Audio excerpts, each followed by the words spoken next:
এটা দেখেছো? আমার ঠাম্মা সরা পিঠে বানাচ্ছে, মানে খাবড়া পিঠে। তোমরা সকলে চেনো সরা পিঠে বা খাবড়া পিঠে? ওই একটা কিন্তু আমি কিন্তু ছোট ছোট বেলাতে ওই খাবড়া পিঠে ভালো খাই। এই জন্যই আমার ঠাম্মা আমারে বানাই দিচ্ছে খাবড়া পিঠে। আমি এখন খাবো বসে বসে। কয়টান বানা নিয়ে গেছে, আরো বানাচ্ছে। ওই যে ওরং দিয়ে বলতেছে, ওরং ছিল তোমরা? ওরং ওরং দিয়ে এটা হয়ে গেছে মনে হয়, সেই কথা নিয়ে গেছে যেখানে চলবে। এ কিন্তু আমার ঠাম্মা, আমার ঠাম্মারে কিন্তু আমি আমার ঠাম্মা কইনি, আমি কই মাম্মা।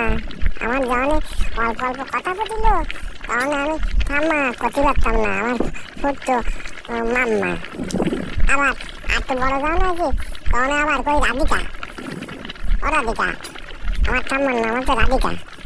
তা আমার এই ঠাম্মা আমার জন্য পিঠে বানাচ্ছে, তোমরা দেখো কত সুন্দর পিঠে বানাচ্ছে।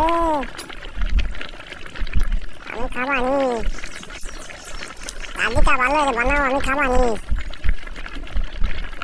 ফুলতেছে ভালো, ফুলেছে নাকি? ওই তো ফুলতেছে।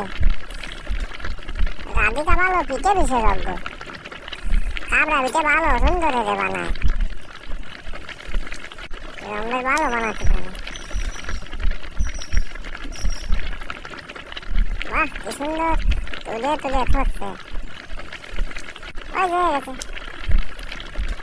তাহলে সকলকে অনেক ধন্যবাদ।